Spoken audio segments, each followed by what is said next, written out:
Isang gabi, may nagpunta sa isang lumang bahay sa isang liblib na lugar. May nakita siyang isang batang nakaupo sa hagdan. Nakatitig sa kanya. "Anong pangalan mo?" tanong ng bisita. "Ana," sagot ng bata. "Saang banda ka galing?" tanong ulit ng bisita. "Sa ilalim," sagot ng bata. Nang marinig iyon ng bisita, bigla siyang nawala sa paningin. Nang bumalik siya, nawala na ang bata.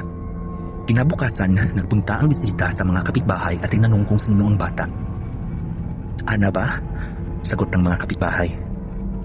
"Namatay na siya noong siya pa ay bata. 50 taon na ang lumipas." Natawa na lang ang bisita. "Imposible. Nakita ko siya kahapon." Tumahimik ang kapitbahay.